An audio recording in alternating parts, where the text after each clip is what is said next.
Bear to You by Sylvia Day Chapter 11 Part 3.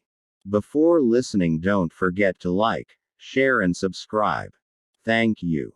Deal with it, he said with quiet authority to whoever was on the phone.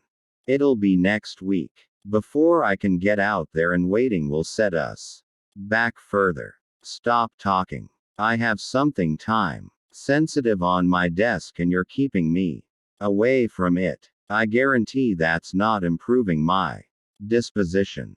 Fix what needs fixing and report back to me tomorrow. He returned the phone to its cradle with suppressed violence. Eva. I held up one hand to cut him off and wrapped my gum in a post-it I took from a dispenser on his desk. Before you reprimand me, Mr.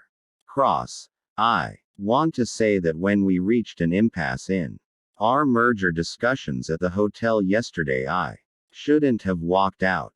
It didn't help to resolve the situation. And I know I didn't react very well to the PR issue with the photo.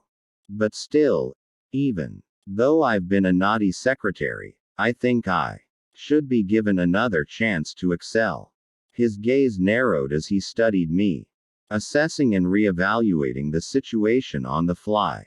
Did I ask for your opinion on the appropriate action to take, Miss Trammell?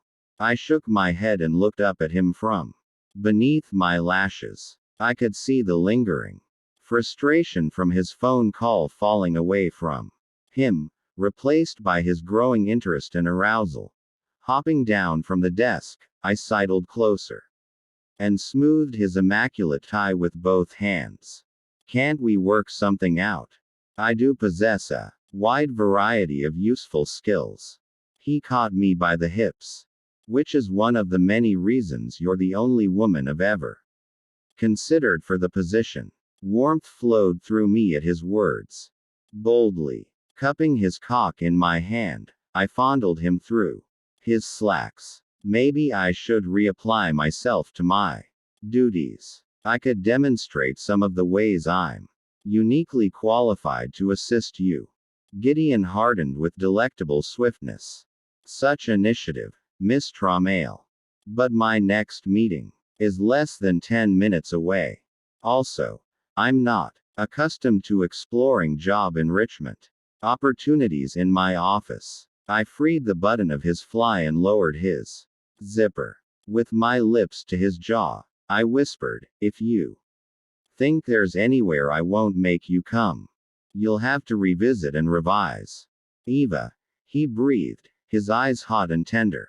He cupped my throat, his thumbs brushing over my jaw. You're unraveling me. Do you know that? Are you doing it on purpose?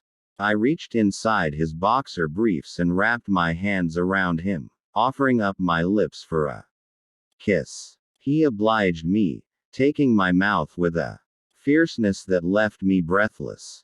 I want you, he growled.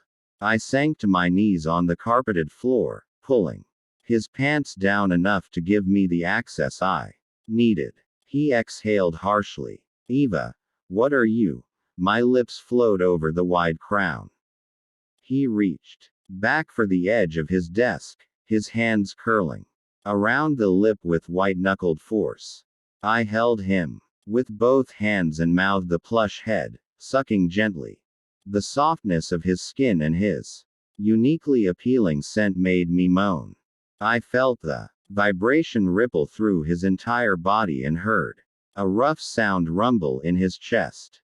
Gideon touched my cheek. Lick it. Aroused by the command, I fluttered my tongue across the underside and shivered with delight when he rewarded me with a hot burst of pre-cum.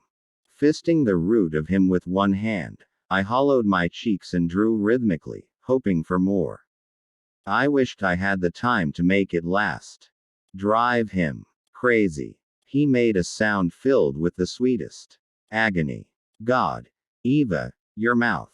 Keep sucking. Like that. Hard and deep. I was so turned on by his pleasure I squirmed. His hands pushed into my bound hair, pulling and tugging at the roots. I loved how he started out with tenderness, then grew rougher as the lust he felt for me overwhelmed his control. The soft bite of pain made me hungrier, greedier.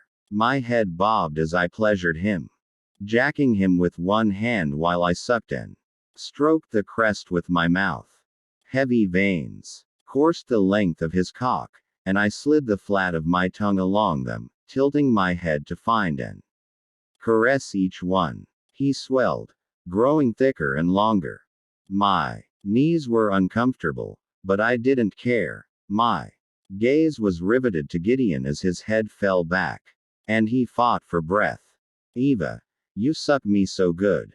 He held my head still and took over, thrusting his hips, fucking my mouth, stripped to a level of base need where only the race to orgasm mattered.